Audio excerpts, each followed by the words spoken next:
I'm Billy S, welcome back to the channel. Today we're putting on our sunscreen and exploring ancient ruins, as we rank the courses of World 4 Sunbaked Desert from Super Mario Bros. Wonder. This is the 4th episode of my Mario Wonder course rankings, so if you want to see how I feel about the rest of the courses in the game, click the playlist link at the top of the description below. After a fairly brief World 3, it was refreshing that for World 4, they embraced the open-ended nature of tackling levels by giving us this massive desert setting to play around in.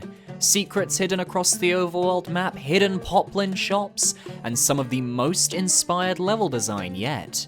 A brief reminder that I'm ranking these courses based on my first impressions, how fun they feel, whether the Wonder Flower effect is interesting, things like that. I'm not a 2D Mario genius or even its biggest fan, so I'm providing that more casual perspective. Without further ado, all 21 courses in World 4 Sunbaked Desert, ranked. And let me know your favorite course from World 4 down below.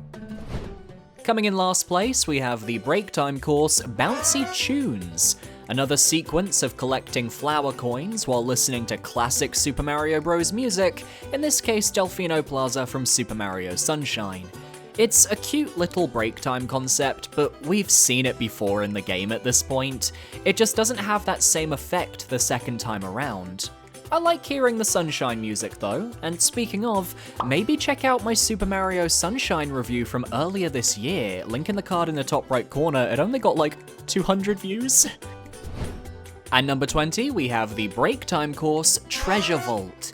Here you utilize the drill power-up to dig your way into said treasure vault to collect the Wonder Seed within. I can't help but feel this could have been expanded slightly, with more rooms and maybe different paths to take, as it really is just a straight run to the Wonder Seed. I like the drill power-up, but this break time stage felt redundant, as we've already done drill stages up to this point that utilize the power-up in way more interesting ways. Bit of a letdown if I'm being honest. At number 19, we have the break time course, Floating Wonder Tokens.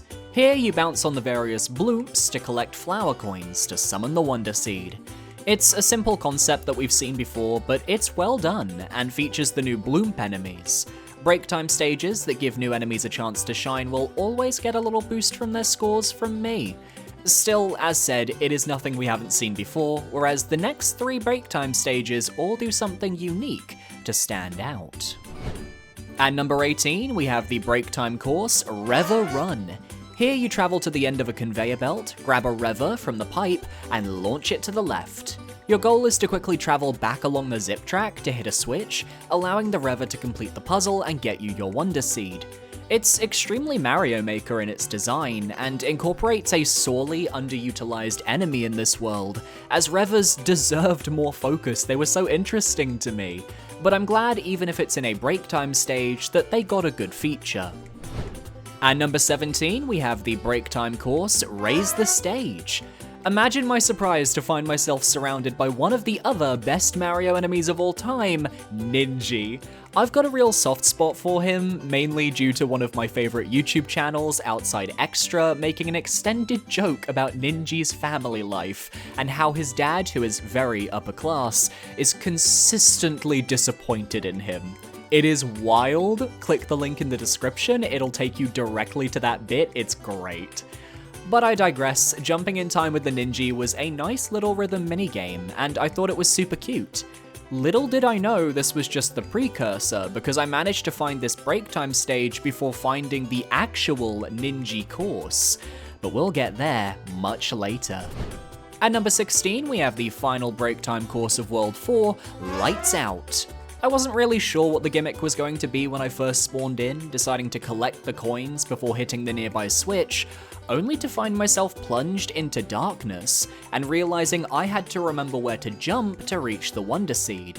It's such a simple mechanic, but somehow it hasn't been utilized up to this point. Remember where the platforms are, watch your character's eyes and the smoke from their jumps to figure out where to go next. Great stuff, made me think. A solid break time stage. They could have gone a little further with it though. At number 15, we have Sunbaked Skirmish, this world's KO arena, confirming a few suspicions. Firstly, that KO arenas can have more than 3 floors. I'm almost 100% certain there's now going to be a full enemy gauntlet KO arena in this game's special world, calling it right now. Future Billy, there was no KO Arena enemy gauntlet in the special world. You guys missed a trick, Nintendo. Secondly, that the developers are not using KO arenas to their fullest potential. They should feature enemies to that region of the world as a way to give them some focus. Here we get the mummified enemies and the snakes that hide in pots, which is good. But then we have watermelon piranha plants from World 2, and Hammer Bros again, because we love Hammer Bros, don't we? What about the Snootles, the Revers, the Armads? It's a lot of missed potential to feature these new enemies, and you know what? I'm gonna say it, Hammer Bros aren't hard anymore. I like the rooms with the new enemies, but the watermelon plants felt really awkward to fight, and the Hammer Bros are lined up so you can kill them in a single dash and some jumps. Just don't include them at that point, it's not a challenge. I am heated, apparently. At number 14, we have the first of the 3 badge challenges in this world, Parachute Cap 2. And this only confirms my suspicions that, I don't really like the parachute cap myself. I think it's an incredibly useful tool with the right player, and I know speedrunners will do crazy things with it. I just don't enjoy it. I don't like how your momentum slows down, and you're only taught at the end of the course how to prolong your height by opening and closing your cap. It feels so unintuitive, especially when it's easy to accidentally ground pound in midair due to the game's control scheme.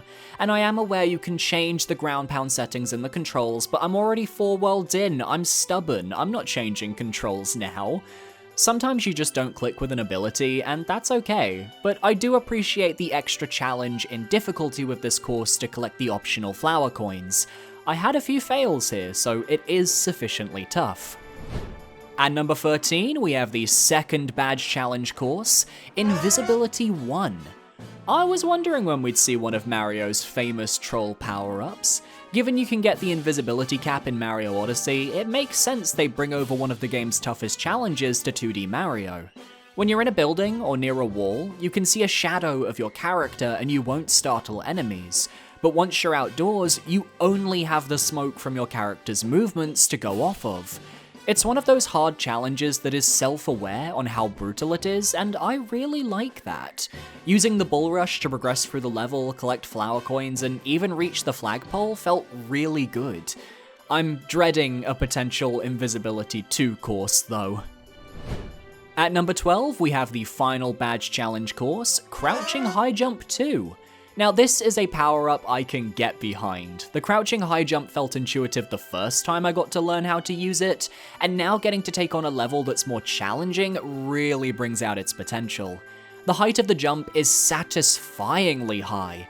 The flower coins required some genuine platforming skill to grab, aside from the third one, but the focus of the last third of the level was on the tougher jump challenges anyway. I took way too long to realize I could jump while crouched, so I really struggled with the falling block above the poison, and only found out on a replay since I needed to redo the level to get to the tip of the flagpole. I'm starting to learn what power-ups I enjoy, and the crouching high jump is one of them. Helps that it's set to one of my favorite aesthetic backgrounds from this world's courses, A for effort. At number 11, we have Armads on the Roll. This is one of the first courses in the world, but was one of the last ones I ended up completing, and sadly it didn't leave a big impression. While I wanted to see what could be done with the Armads, I don't think they carried their course particularly well. The main issue is that Armads are basically just Koopas, except you don't have to worry about them bouncing back at you after you throw them. They're more like the pots you find throughout World 4's courses. But because of this, once an Armad is neutralized, they don't really threaten the player. I did like their usage for this hidden flower coin where you had to use the Armads to destroy some cacti before throwing one upwards to retrieve said coin, but beyond that I don't vividly recall any interesting sequences regarding them.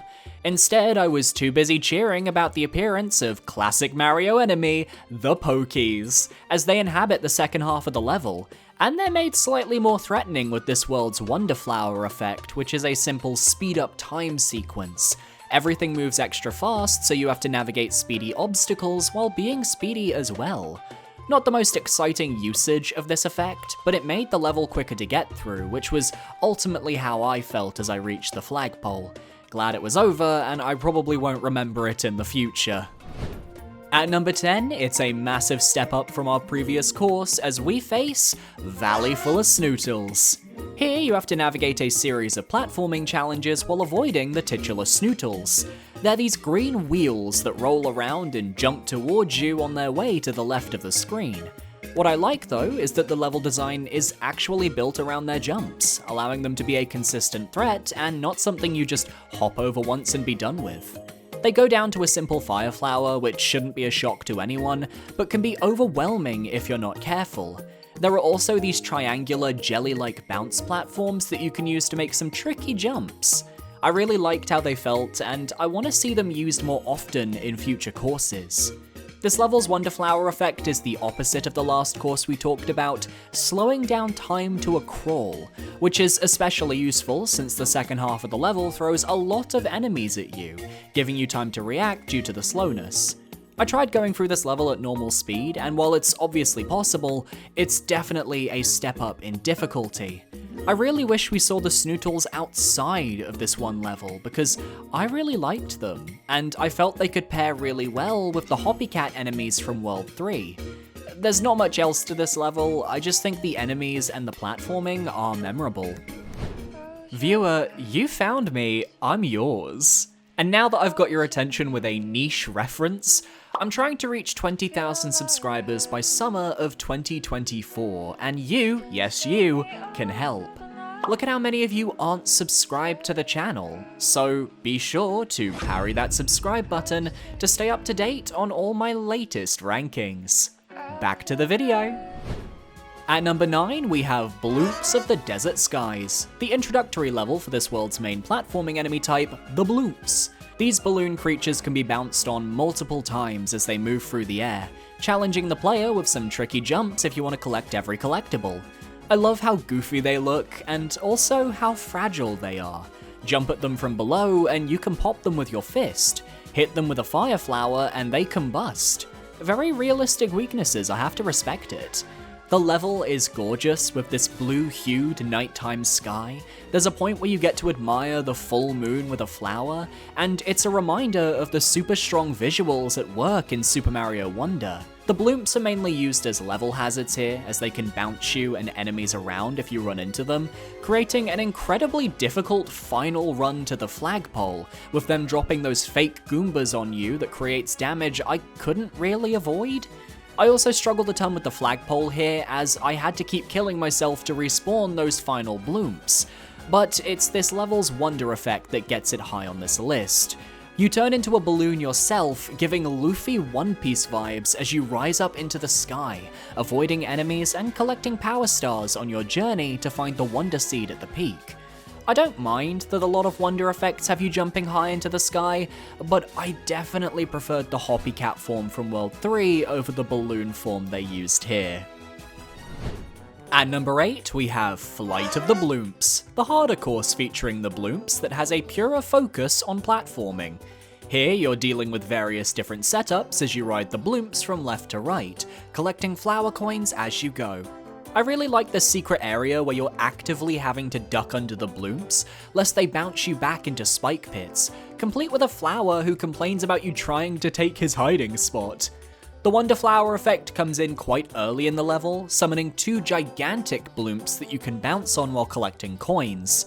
It's an auto-scroll segment that's pretty easy and is mainly here for spectacle, but doesn't just skip most of the level, instead being very self-contained, which I really appreciate.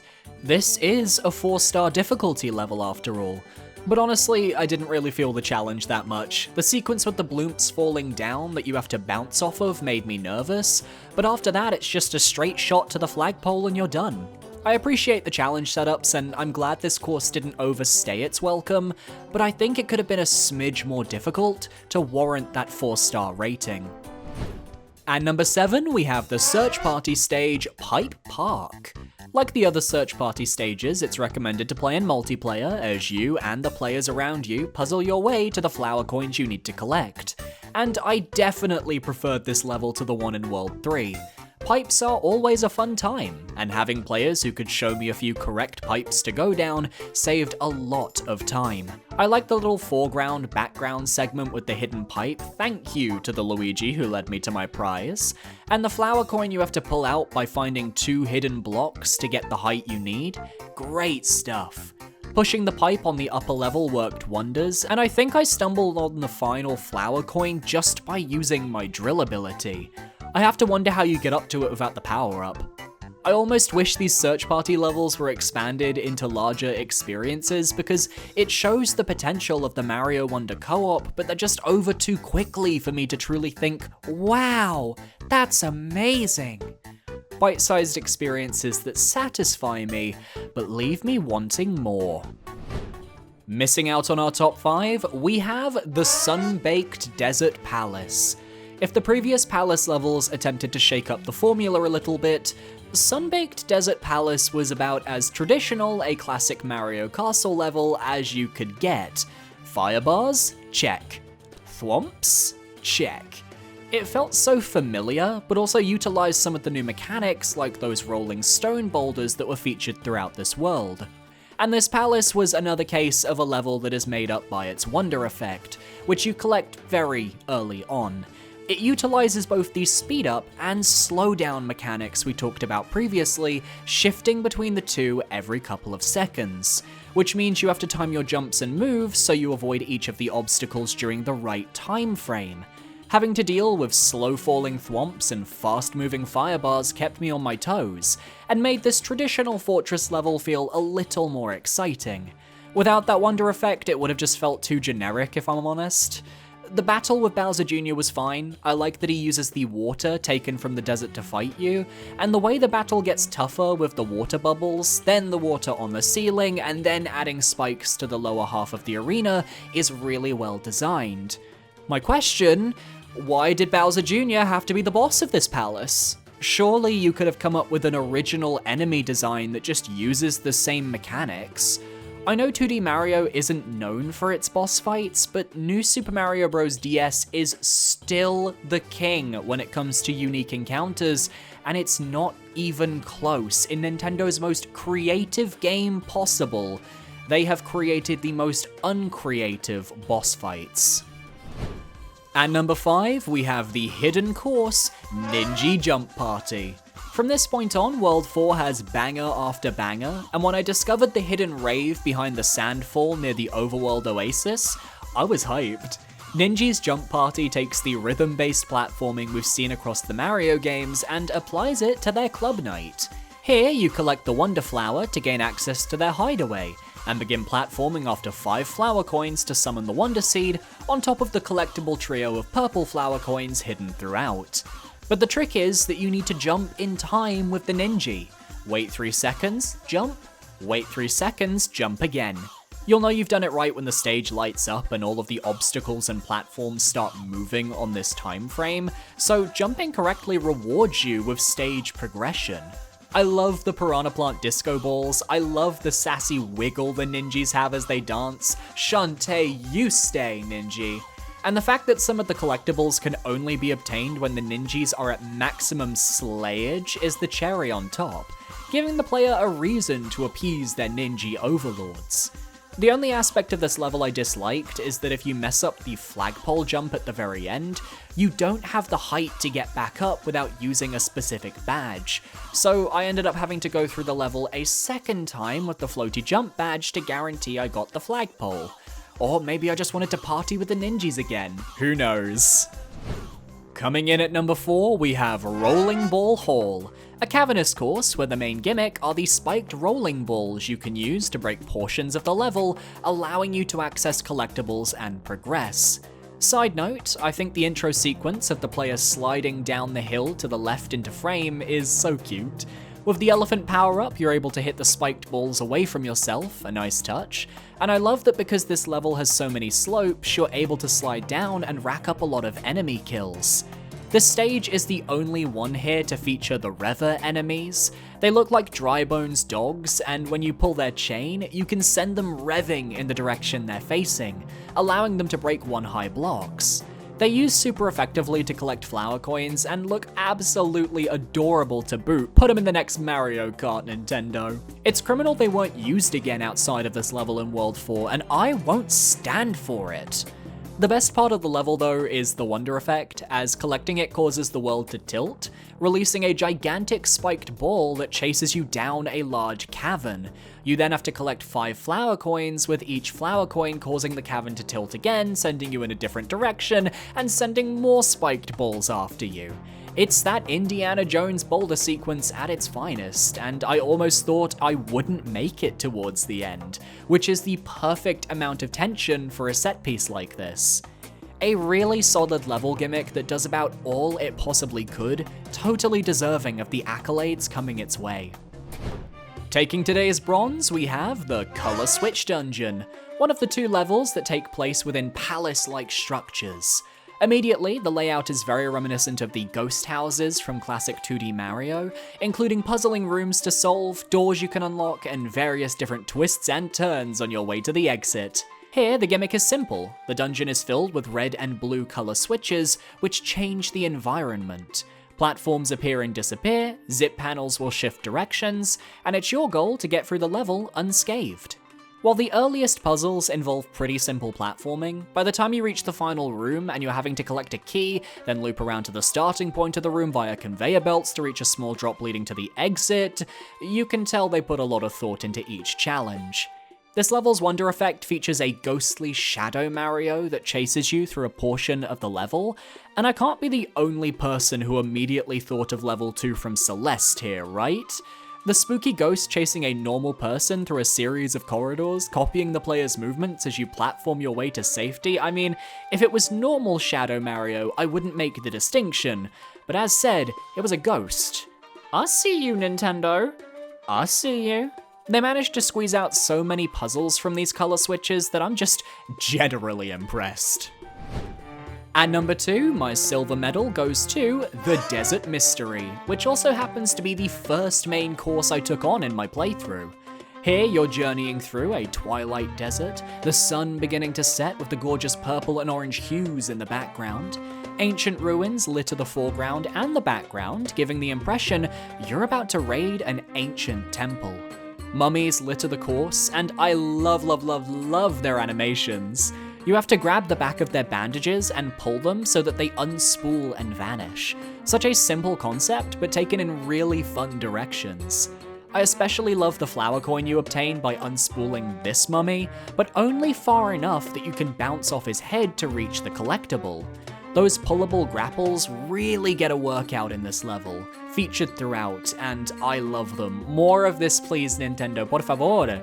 But the best part of this level is the Wonder Flower effect, as it causes a large golden temple to rise up from the sands, the Wonder Seed in your sights, but it runs away, forcing you to pursue, where you're treated to a full Ancient Temple expedition, complete with a gigantic spike trap death wall that slowly closes in on the player, while red flowers taunt you for trespassing in their domain.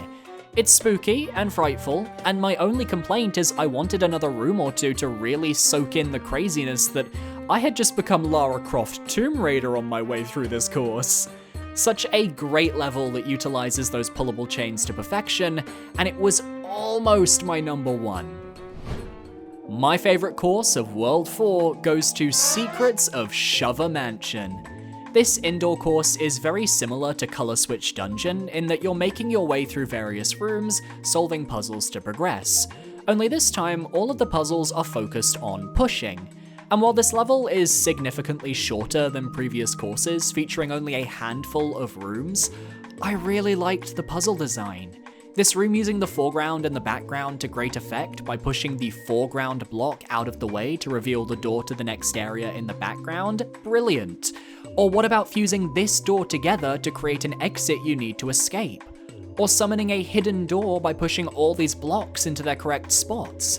The Shover Chucks, as I assume they're called now, also provide a fun challenge.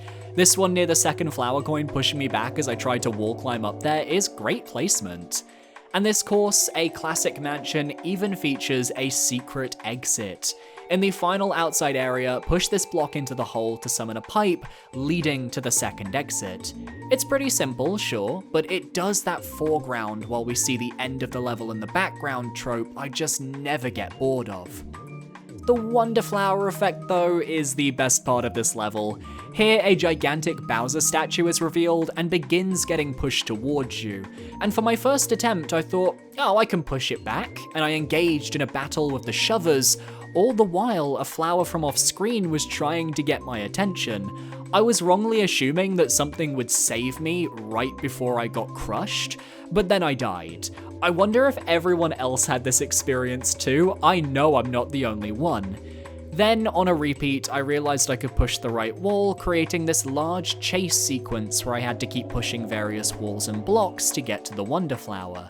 I think the shover chucks could have been a bit faster since I actually never saw the Bowser statue again after that initial escape, but I love the detail that the shovers are running across the screen as you're progressing, as if more of them are going to back up their friends. A course that takes a fun concept, uses it to perfection, has a Wonder Flower sequence that really challenges the player, and even has a secret exit. Stunning, fabulous, well worthy of my #1 spot. But honestly, the entire top 5 from World 4 could have taken this #1 spot depending on how I feel. And that's all my World 4 courses ranked from Super Mario Bros. Wonder. Which one was your favorite, and do you agree with my rankings? Let me know down below, and be sure to parry that subscribe button to stay up to date on all my future content. And I will see you next Friday when we rank the World 5 courses from worst to best. My socials are on screen now, feel free to follow where you feel comfortable. I would recommend my Twitter, my Blue Sky, or my Discord if you're interested. I would really appreciate it. And a massive shout out to my patrons over on Patreon for supporting me for another month. Thank you, you guys are amazing. Gracias. And I'll talk to you guys next time. Adios.